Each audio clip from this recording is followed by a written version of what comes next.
நல்லா புரிஞ்சுக்கோங்க. திரும்ப சொல்றேன். வலி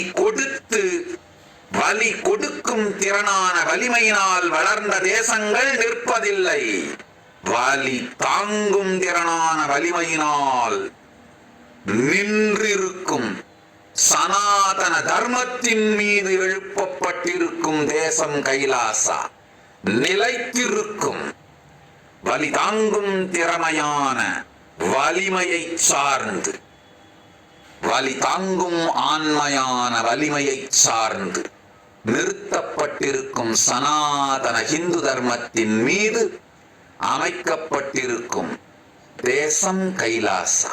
அதனால பரமசிவன் அருளால் வெற்றியே நம் வாழ்க்கை. வெற்றி அடைந்து விட்டோம்.